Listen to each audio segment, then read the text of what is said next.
welcome to our Lunch and Learn. So my name is Rosa and I'm the multicultural librarian here at the library. I promote Spanish resources, Spanish programs, and we are entering Hispanic Heritage Month. And as part of our celebration, we want to have programs where everybody can be a part of our Hispanic celebration, no matter what background you're from. So we want to include a little bit of Hispanic heritage in all of our programs this month. So we want to give a special thanks to Romina's Bakery, especially to Romina and her family for their generous donation, which is delicious, by the way. It's a tres leches cake filled with peaches to kick off our Hispanic Heritage Month celebration here at the library. We know Romina's husband has been a baker in Mexico DF because he was a 13-year-old, and together they have dedicated the past 8 years to serving our community through their baking. They have lived here for 19 years and not only delight us with their breads and cakes, but also with the delicious plates like tacos, birria, and other many items that they have to offer at their bakery. We are deeply thankful for their support and their generosity during this special event. So I hope that you guys get to enjoy the cake. It's back there. Hi, I'm Kara. I'm the Trails Manager for the City of Rogers. I'm generally working with the paved trails, mountain bike trails, but I'm also kind of the de facto arborist. I've been working with the Walton Family Foundation for 4 or 5 years. We get a significant donation from them every year to plant trees on parks, trails, or any public property. I think last year we planted 7 to 12 magnolias here on this site. That was part of that program. Happy to see that most of those did survive here. So we're here to talk about trees today. Part of that Walton Family program, I get trees to give away to citizens every year.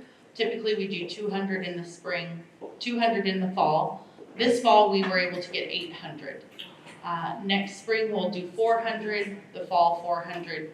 If the giveaway, there's a lot of demand this fall, we'll probably up those numbers again next year. But yeah, we're just gonna go through kind of some of the basics of what you wanna look for when you're deciding what trees to plant, some general planting tips, tree care, things like that. Just kind of your basics.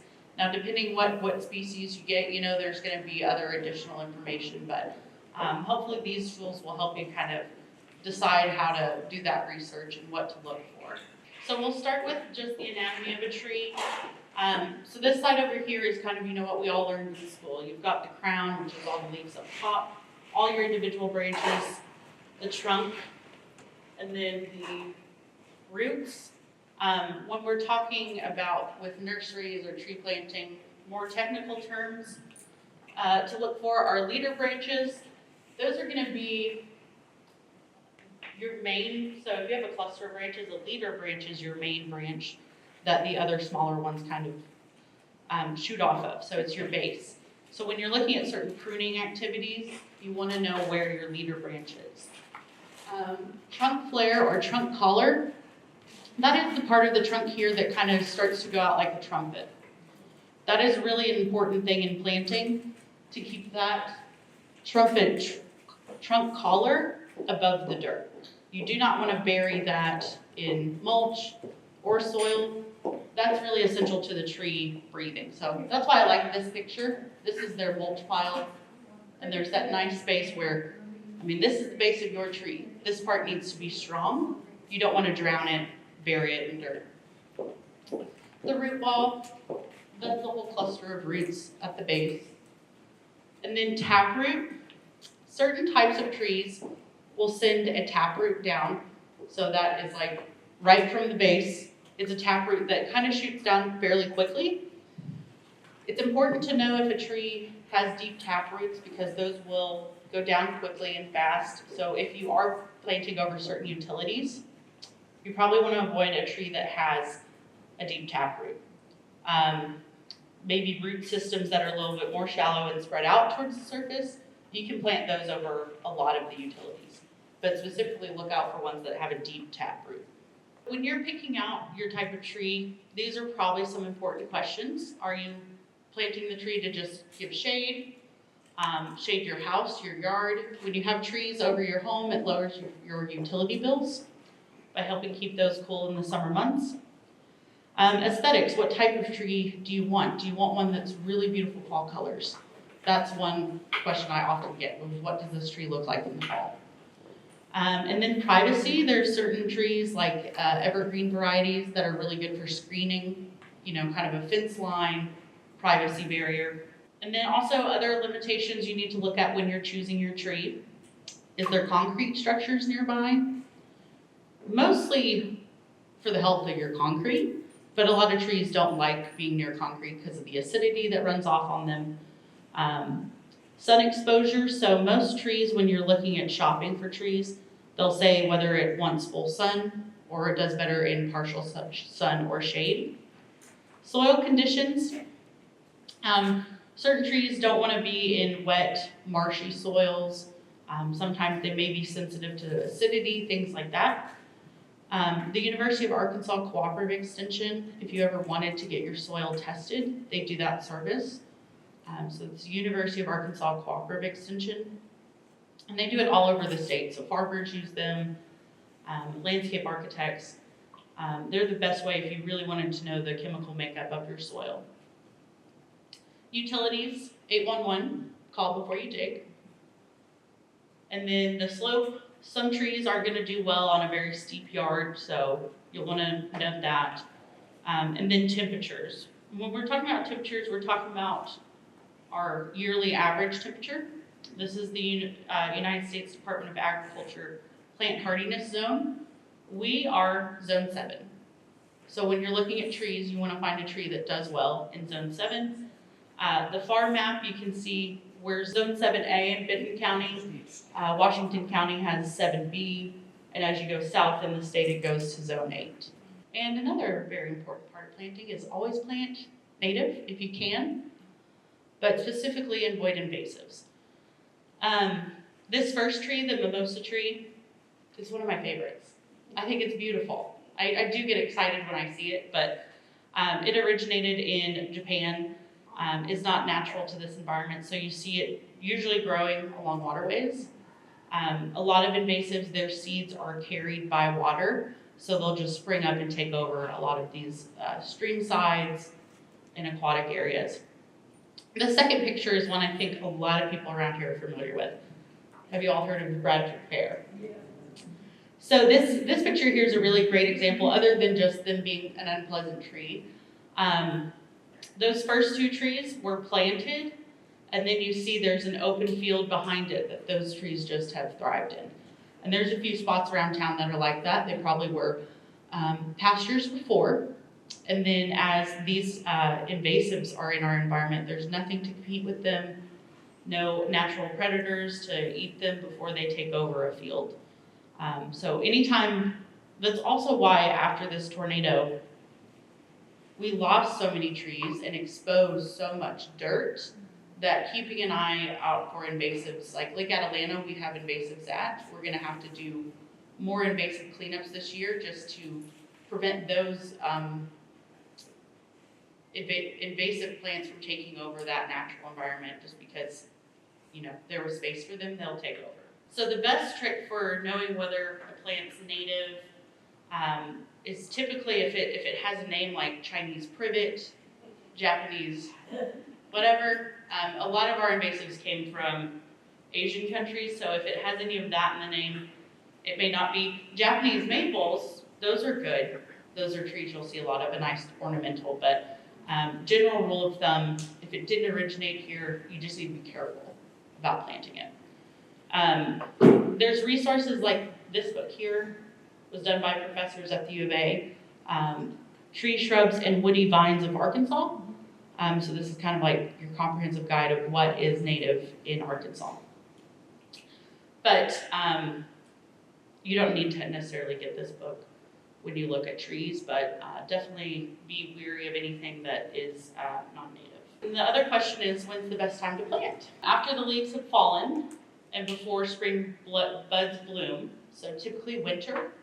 And the shorthand that a lot of people in the industry use is just any month ending in R. November, October, December. You can do January, February, March. We do our tree giveaway in April, but that's kind of at the tail end of when you really want to be planting. The winter months are good because everything in the ground is dormant. So you're giving that tree its best chance to not be run over by another plant that's already in the environment. So there's typically two types of trees that you'll encounter in planting, and one is the container. So it comes in that plastic container. The container trees are my preference. They're just a little bit easier for everyone, to plant. So you want to dig the hole wide enough, and then also you see in that image their trunk flare is above the ground level. You always want that trumpet part of the trunk to be above the ground level. The containers, the roots will become tangled inside that container. So the best advice when you plant that is to score an X in the bottom of that bound root, and that will just free them up to get established stronger once you plant it in your yard. There are some images that when you do want to water before you spread mulch, but if you look at some tree planting guides, they will almost draw it like a little lip. Once you fill in all the dirt here, they do kind of a little lip of dirt. And I think that's to kind of create a pool, but I really highly advise against doing that, especially around here we've got clay soil. So what you're doing if you don't have just level ground and you made a lip like that, you're creating a pool of water that's just gonna hold too much water on the base of your tree and make it weak. Sometimes you'll see a real young tree like that.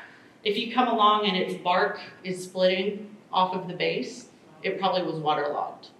And as it's growing up, that it's just weak. So mulching is different, but your actual dirt, I would just try to keep it flat at ground level. Ball and burlap trees are, planting-wise, it's very similar. The bases of the roots tend to be much larger. The advice is the ball and burlap is wrapped with burlap and then also wire on top of that. There's a debate whether you need to remove everything off of the ball and burlap. In my opinion, I would just try to remove all of it.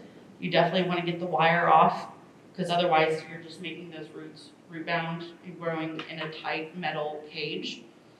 So you definitely want to remove the metal. Some people won't remove all of the burlap, just cut it around, and the little bit that's left that it's sitting on is fine. But the more of that stuff you can get out of there, I think the healthier tree you'll have.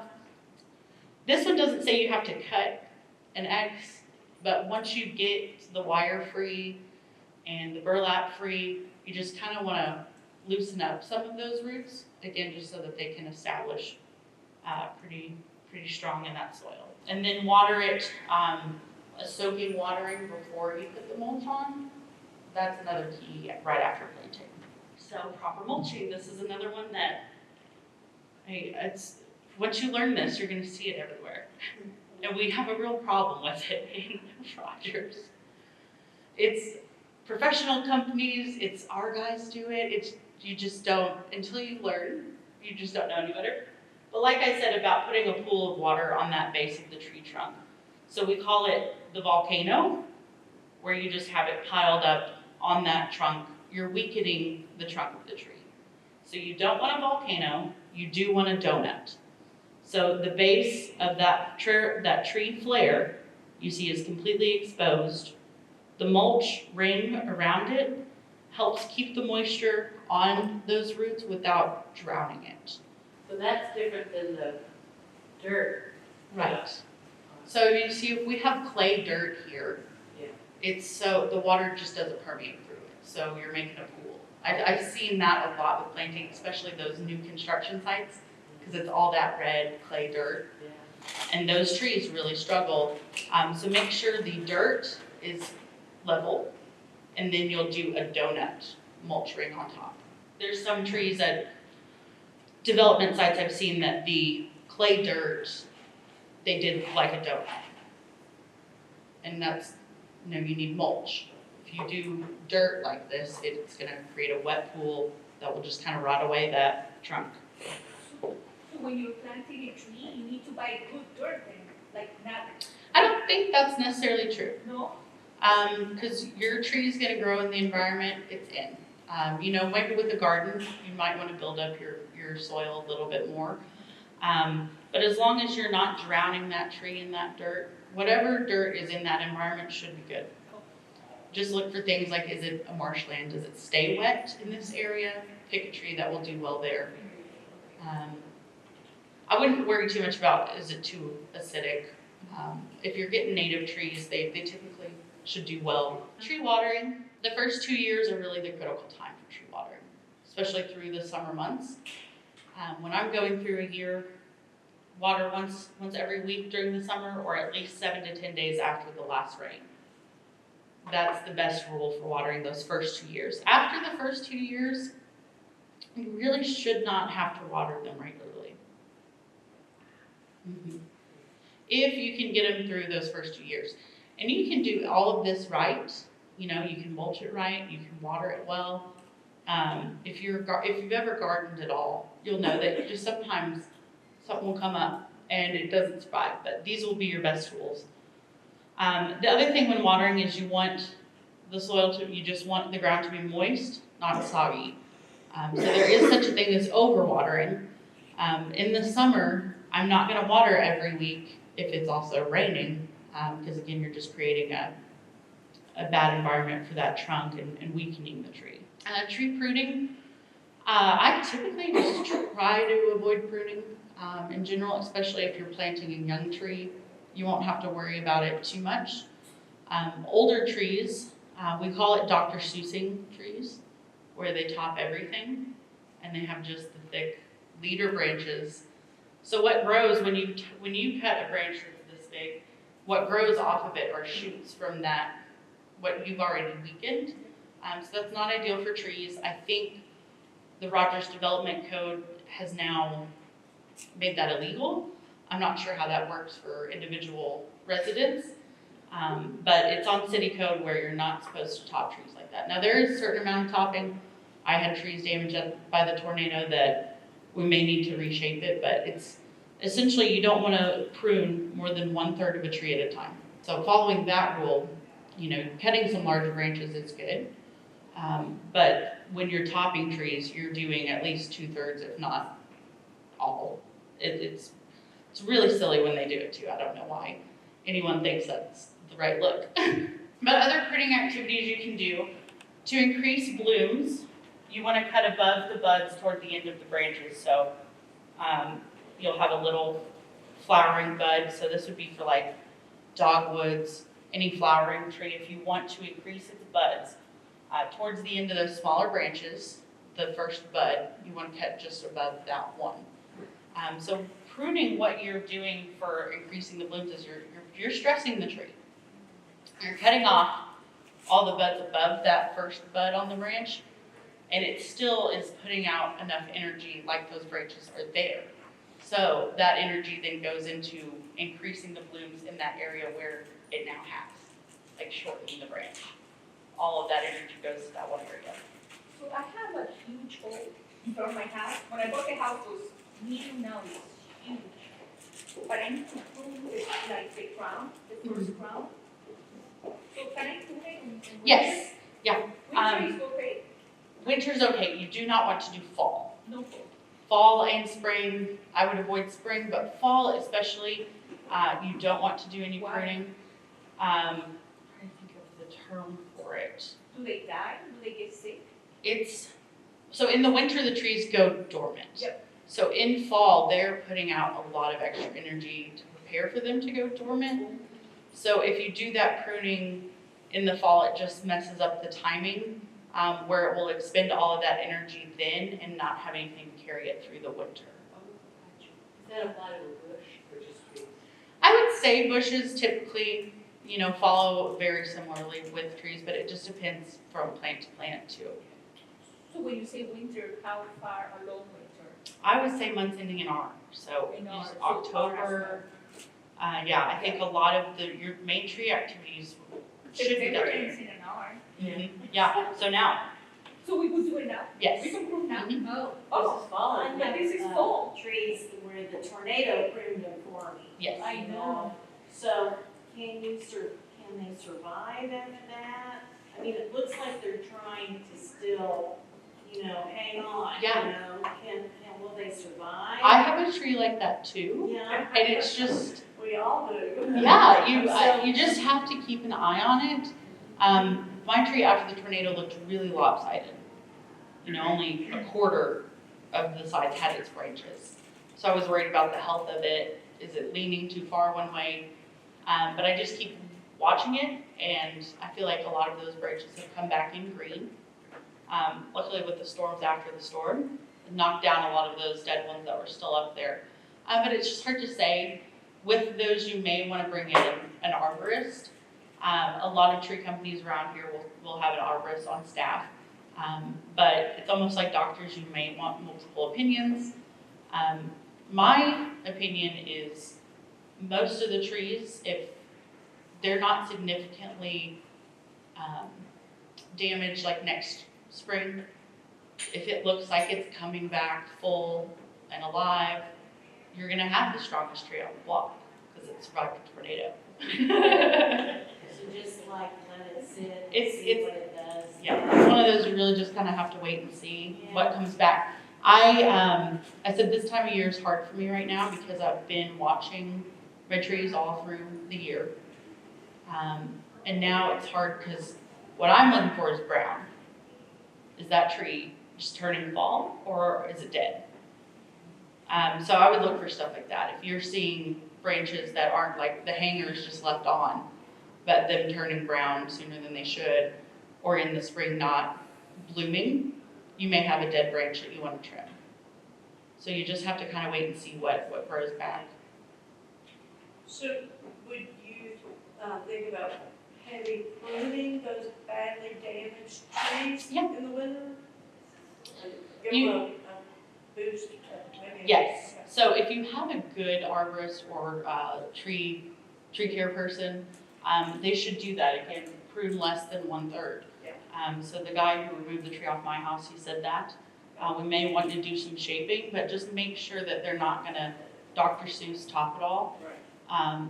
If they come in and they say it's not gonna survive, yes, you could remove it, but it's just, you gotta see what comes back.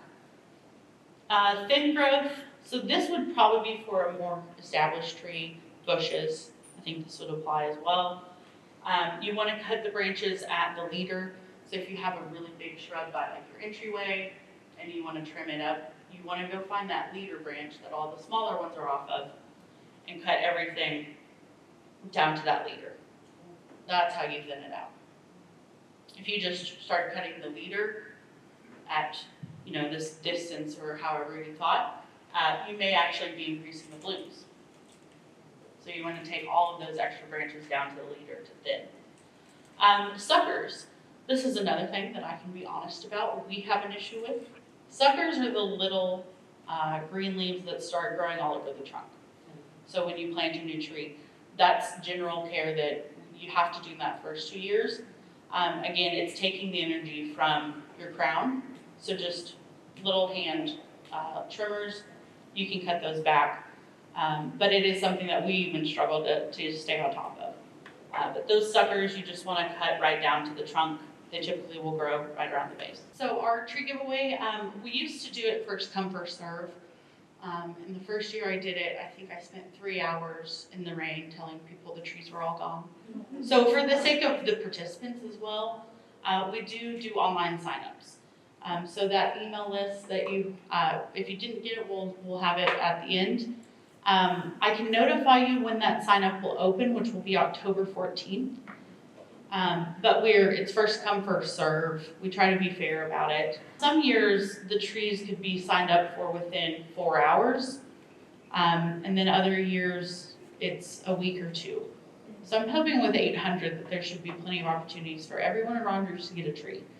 The other important thing to know, because of the way we do these signups, is if you ever miss the signups, or your neighbor misses the signups, you can always just email me and I put you on a list. That's where this email list is going.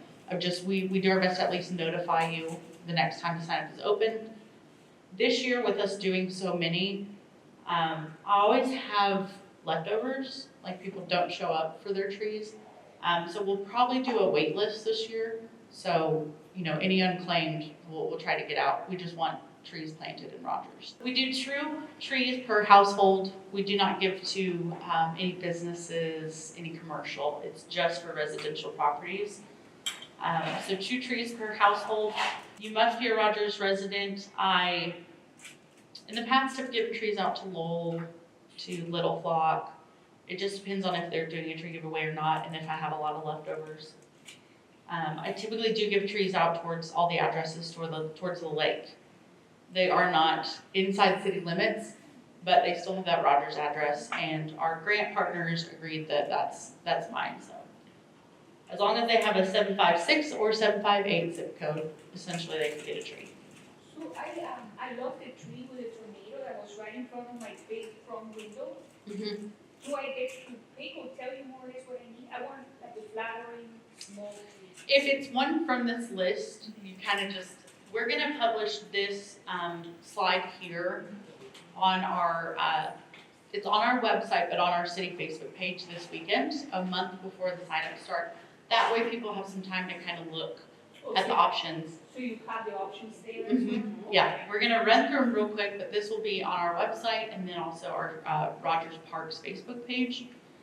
But we wanted this year, it's a little different. We haven't done this before in the past, but we just realized it's really important that, in that month before the sign-ups start, you get the information you need to make some of these decisions. So some of the things I've included on here are just fun facts, important things to know. The tap root that we discussed, I marked on here which ones have a deep tap root, because that's important for your planting. Mature height and the mature width. So a general rule of thumb is if the mature width is 15 to 30 feet, your root system under the ground mirrors that. So it's pretty safe to assume that your root width is going to be 15 to 30 feet. If it's larger, I try to note that here. So the first one is a pawpaw. Anybody heard of a pawpaw? Yes. Yes? Sign me up. Yeah. They're famous around here. They're so good. This is fruit. It's the largest fruit tree in North America. Mm-hmm. But anytime we give away fruit trees, you need 2 fruit trees to produce fruit. So keep that in mind. If you're going to sign up for the pawpaw, you'll probably want to get 2. If your neighbor, within 5 blocks of you, or 5 houses, also does a pawpaw, that's probably better. You need the cross-pollination, but to be safe, I just say it's best to get 2. Does it have flowers? Yes. They're purple, they're small and purple. I'm actually buying some today from somebody because I just love this fruit. It's so delicious. It's custardy, it's so tropical tasting. See a local grower. There's a guy who locally grows these, and his mission is to try to get as many of these out there as possible. I also tried to note 2 growth rates. So this is a larger shrub, small tree size, grows fast. Is the pawpaw flower that little tiny dark brown red flower? Mm-hmm. Okay. It's almost round. Yeah. It's little teeny. So you guys are gonna be giving it away. Yeah, so the actual tree giveaway, the signups will be October 14th. The pickup will be October 26th. So we can go in and say, oh, we want a pawpaw, and we want On the 14th, on the 14th online. And Yes. then we go pick it up, a few weeks later, yeah. and we go, where do we pick it up? The pickup will be at Rogers Regional Sports Park, which is North Dixieland, almost towards Hudson, that park there. Because we had so many trees, we had to go to a bigger space, so we could unload 800 of them. So when we sign up for the tree, it's not gonna go to your email, it's gonna go to a website. Yes, City it's website. Sign Up Genius. Sign Up Genius. And it will give you a confirmation email. There will be a second confirmation email for me that tells you a pickup time. That's just to prevent 400 people coming through at once. But we have some flexibility. Okay. If you had a game at 12 and you need to come at 8, that's fine. But we're just trying to keep it from being a mad rush. How big is a tree? Trees that we do give away are going to be large. They're containers. They're typically 7 gallons, sometimes 15, so that's about this big or this big. Like Walmart, like when Walmart. Mhm. Now the oak trees that I give away, they will be 7 or 8 feet in height. They're not very thick, but that container size is at least 15 gallons, if not larger. So if you do sign up for a tree, don't bring a sedan, a small car, and try to put an oak in it, but we've done it many times. But I do think it surprises people how large these trees are. There's a lot of groups that are doing tree giveaways, and we're super thankful for it, but we ask for a planting size that's what we would require for like a new development, 2 inches in caliber if we can, or 15-gallon containers. So very significant size. Should be through most of those hard stages of just, is this tree gonna survive? So does the ball does well like -20 degrees? Yeah, so all the trees that we've chosen should do well in this area. We specifically try to get natives. It just depends on what the local nursery supply is. These actually come from north of St. Louis, which seems pretty far, but hardiness zone, it's still part of the Ozarks area. We'll get from Oklahoma a lot as well too. Sometimes Tennessee, but Tennessee trees do better for like Jonesboro area, the River Valley. So anything from Missouri or Ozark tends to transfer best to our area. Pignut hickory, I had never heard of this one before, but the nuts are too bitter, so they feed them to pigs. That's why they call it pignut. I liked this fact, especially after the tornado. That wood is so strong and sturdy, they used to use it for wagon wheels because of its durability. So if you are concerned about, there are certain types of trees that people think are too fragile to plant, especially after the tornado. I've heard tulips. A lot of people say I'll never plant another tulip, but I love tulips. I think they grow quick, and just because you saw one that came down, I see a lot in the downtown area that are still strong. I mean, it's 200, 300 years. So I don't have any tulip poplars this year, but we have done them in the past. So it may come up next year at one of our giveaways. But I do want people to know with this one that it is a really, really sturdy tree. So if you're concerned about branches breaking and maintenance, this might be a good one for you. But it is a large tree. It's going to be in the same category like our oaks. It grows slow. So it may be an 8-foot tree that you get now. It'd probably be 15 years before you saw 30, 40 feet height. When I bought my house, it was, I had an oak, maybe it was 30 feet, maybe 25. Within 8 years, it's 7 feet. Yeah. But that was too quick. It's massive. Well, and that's the way that these trees grow. It's the beginning for these is going to be really slow. They're going to look like a newly planted tree for several years. But then once it's larger and it's strong, they can spring up a lot in a few years. But it would still be quite a few years before you'd see that on this one. And most of them, if they're slow growth and large. So squirrels probably don't like that fruit, right, or that seed? I noted on here when it's good for butterflies and stuff. I think squirrels might like it. Because we lost so many acorns, our squirrels are like, we're digging in the yard. I know there's a lot of other ones on here where I noted it's good for pollinators and wildlife, and that would include squirrels and, butterflies. Okay. I think this next one is one, at least for butterflies and pollinators. So this is the eastern redbud. I'm sure y'all are very familiar with this. A lot of people use them as an ornamental tree because they're that beautiful pink color. But these are technically an understory tree. Does anybody know what an understory tree is? They prefer to be under large growth trees. So if you go to Lake Atalanta, when these are blooming, it looks like a little sprig, and they pop out through the larger tree canopy wherever they can. And especially in that environment, the coloration just adds so much. You just get little like branches of pink. But they do well on their own. So a lot of those developments, the tree islands in parking lots, a lot of people will like to use these or red buds, sometimes dogwoods. But really these trees do like being under shade. They will grow in full sunlight. So I have a question. So, I mean, if you don't keep up with them, I literally have maybe 30 just growing everywhere in my house. The thing is that if you want to pull them out, it seems that the root goes down deep because you can't just pull them out. Mm-hmm. So how do you kill them? It's I literally have, like, if I don't take care of it, I will have a forest yeah, of that. but at least it's not an invasive. I know, But right? it does grow like an invasive, especially in those Yeah, it does. environments. So how do you get rid of them? Like, you don't want to come back. What I do, and at least for invasives, and this would apply here as well too. I actually have Tree of Heaven growing in my yard in one of those spots where a tree came down and just couldn't even weed eat around it. So it got too thick too fast. It's not very large, so you think you could just pull it up. But Tree of Heaven is an invasive. So what I'm gonna do is cut it with a little hand saw as close to the base as possible. And then glyphosate, Roundup. What is it, glyphosate? Glyphosate, it's Roundup weed killer. Oh, Roundup. Mm-hmm. Oh.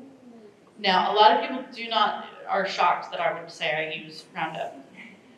But it's the way I apply it that's different. They have, if you've ever done bingo, and they have those paint dabbers, you get a product like that where you could just, when I cut down a stem, I'm directly treating just the one. I'm not spraying it over my whole yard. I'm just hitting that one. You put blue dye in it too, food coloring, just blue. That way you can see that you're only targeting that one. So at Lake Atalanta, when we do these invasive removals, there's a lot of very unique plants. The U of A will bring students, biology, horticulture students up here to look at plants at Lake Atalanta. So when we treat out there, we use these products, but we're not risking the very sensitive special plants that are there because it's targeted application. That's the key. But yeah, cut it down And they put the Roundup. inch to 2 inches and just targeted application of some So sort. the Roundup says tree killing? Like, does the label say to kill trees or whatever? Or weed, just for weeds? I think most of it will, but the glyphosate. That's- Okay, let me just write. Can I ask you a question? If you can pull the little trees out, if you want to get rid of the rivets or whatever, is it okay just to lay them there to die and then Great question. throw them in the woods? That's a great question. So privet, that's one of the invasives we deal with a lot. It is preferred to pull them up. If you weed eat them, they come back stronger. That root just gets thicker. So pulling it out is the preferred method, but you actually do not want to just lay it into the environment again, because it will spring up new growths. What we do is we take a large dump truck of what we remove and go out to an old quarry site and we burn it. Okay. So if you do have a fire pit, you can pull a few of those and just pile it in there. Especially the Chinese privet, it's got drupes, which are the little berry-looking seeds. Those are carried on water, so we'd be really careful when we're at Lake Atalanta not to just throw those all over, because that's how they take over, is they follow the streams. So just if you had a burn pit, just put them in there. I bought a thing called an extractivator, which you guys probably see, but it's just kind of like, a tree can be like that much, it just sort of hooks to the bottom and you just lean on it. Yes, I actually just bought some of those. Mine's called a weed wrench. Oh, we wrench. I just bought 2 of those. They're awesome. They call it extractivator, it has a little open thing that when you put it up by a tree and then you start pushing it, it grabs it and then rips it up and it's just your weight. Yeah. Put it on bike. On TV. Yeah, weed wrench, extractivator. It uses your body weight just to leverage it, and It's really especially. fun, actually. Yeah. You gotta burn them. Yes. If it's an invasive like the Chinese privet, your red buds, you won't need to burn those. But if you did just lay it down in your yard in the back corner, they may grow from that. So. Now, there's another tree that grows very fast in my area, in my community. They call it, this is what I heard, they call it trash tree or cherry tree, something like that. I'm not familiar with it. So tall, like I bet maybe if I 70, 80 feet, like that, like in years, it's huge. Yeah. I bet if I saw it. Cherry, they call it cherry trash tree. Tree of Heaven, that's one I see a lot. I don't have a picture of it, but I'm not familiar with that one. Eastern red cedar, this would be one that would be good for screening privacy. Just the way that it grows, it's so thick. Medium tree, medium growth. Does get fairly tall. The width isn't much, so the root systems are fairly small here. So it does have a deep taproot though. So just in your planting, keep that in mind. Do they have trouble with bagworms on those? Bagworms, it just depends. They can, but I think just a lot of our trees up here do. If you get an infestation, it's just you'll have to address it. There's one tree type, Arborvita green giant. So it's a tree that looks like this, much larger. Especially some of the developments. I know the Bentonville Airport, they planted a bunch of these. It's screening, it's on the edge of a fence line. It's supposed to be a thick evergreen tree. Those green giant arborvitas are not surviving in our area anymore. And it's because of weeks where it's over 100 degrees for 5-7 days. That wasn't the case 15 years ago when they were planting a lot of them, but has since changed. Eastern red cedars, these are not going through that same situation. They're hardy enough. They're still doing well in this area during those hot summers. This one's my favorite. And we're giving these away. There is a different variety called a southern dwarf magnolia I'd like for you to be aware of, because if you see here, this is a very tall tree, 60 to 80 feet. The width, 30 to 40 feet. But here, the root systems, it's shallow and twice as wide as their width. So my front yard, as much as I want a southern magnolia, that's probably not ideal for it. Now the dwarf southern magnolia could fit better. Is that also native? It's just a different variety. They bred that, they bred to be smaller. So you're not saying wide roots or shallow roots are bad? No. You're saying your yard can't take it? For my yard, You can't have. I don't have enough room Okay. between porch, concrete, I don't want to rip up my sidewalk. Okay. Now the dwarf would be great. Are you giving them away? All the ones we're talking about will be, not the dwarf, No, just this, just this that's one. too big. And our grant partners did focus heavily on large growth trees to get back. But each year, even before the tornado, we would do a fruit type at least once a year, and then those ornamentals. So we just understand a lot of those residential lots, you won't have room to plant some of these. So there's good variety of options. to choose from. How cold can the southern magnolia take? Our colds are fine? Yeah. Oh, I go out there trying to, put a blanket around it all the time. I don't think so. I mean, they thrive really, really well here. Black tupelo, these are called black gum, but I prefer to call them black tupelo because I've found that people won't pick up a gum tree. This does not produce gum balls. The spiky little seed balls. That's not this type of gum. But it is a gorgeous fall color tree, medium tree, medium slow growth rate. This is a pretty moderate sized tree, but sturdy, great fall colors. It's just a really well-rounded tree. So good for birds, wildlife, and pollinators. That would include squirrels. Does develop a deep taproot, so this would go great in my backyard, but I may want to keep it away from, any utility lines. If there's utility lines on this side of the yard versus this, I probably just want to go away. But some of those utilities are buried so deep, as long as you don't have a deep taproot, you don't really have to worry about planting over, unless it's just really shallow. White oak, deep wine color in the fall. It does well almost anywhere around here. It doesn't do well on slopes. So if you have a steep yard, don't put it on the slope. Large tree, 50 to 80 feet in height, pretty moderate width, 40 to 70 feet. And then again, it's one that has a deep taproot. Can I ask you something? Mhm. So when I trim my white oak, I think I do have a white oak. How come if I trim it a certain way, the branches grow down? But then I see my neighbors trimming it and the branches go up.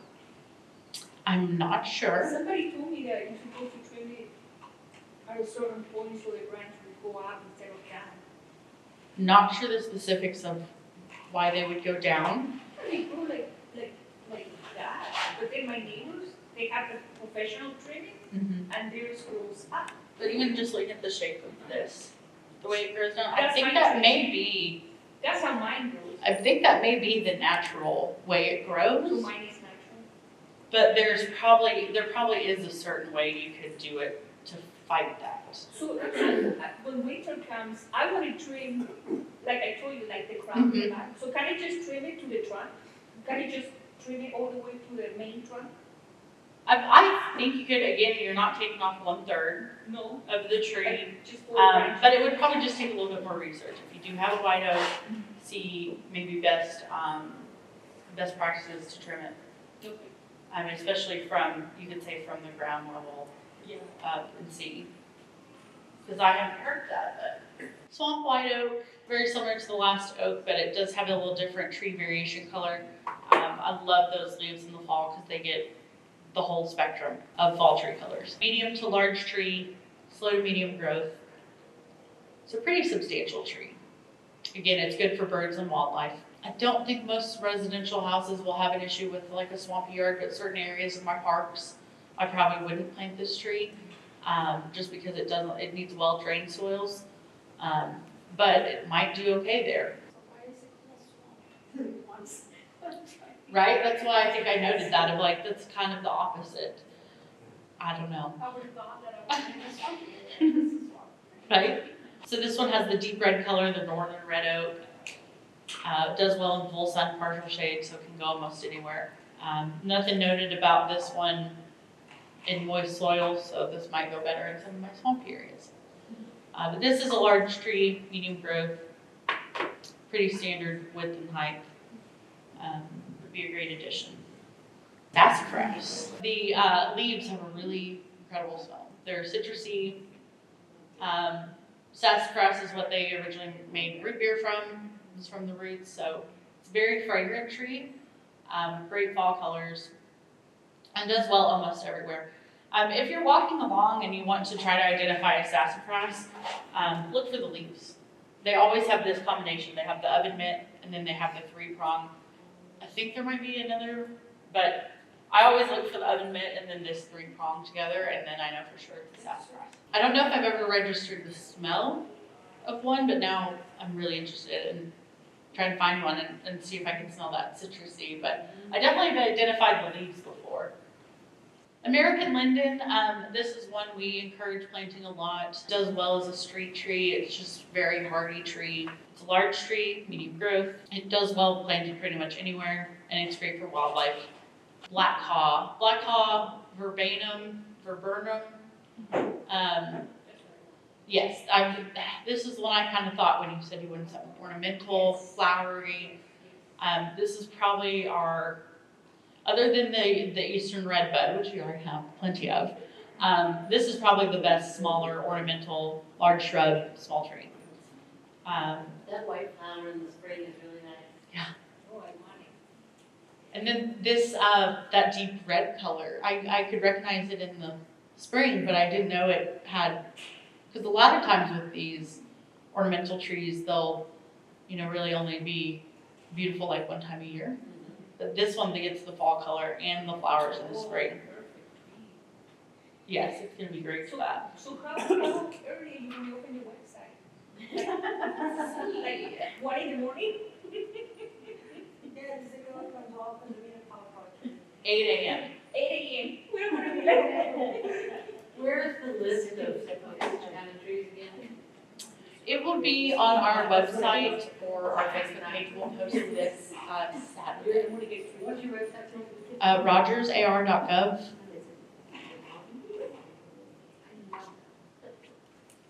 /parks. You should be able to find the tree giveaway there. But it will open October 14th at 8 a.m. Do you have to be there in person to pick it up? I'm gonna be out of town and I'll send somebody else. Yes, you can Do send. that. You can send somebody else. On the sign up, I have a way, just let me know who's picking it up. Okay. We definitely will do that, because again, my priority is just to get these planted. Let me put my email up here. I'm gonna try to pull up how many numbers I had of each. All right, so we have 50 pawpaw, 50 pignut hickory, 100 redbuds, 100 black tupelo, 100 eastern red cedar, 50 magnolia, 50 white oak, 50 swamp white oak, 100 northern red oak, 50 sassafras, 50 American linden, and 50 black hawk. And everyone got my email, so if you guys have any questions or wanna follow up with me, feel free. Okay, thanks everybody for coming. I still have my tree. You can still stay here and talk to Kara if you want. We do have another program that's coming in. Yes, so, next month, we are gonna have Delaney from Unlimited Birds, the store down on Pinnacle, and she's gonna talk to us about how we can take care of our birds through the winter time, since we don't have the trees and the food. So she's gonna talk to us about birds and care. All right. So thank you so much, Kara. Thank you all for having me. Because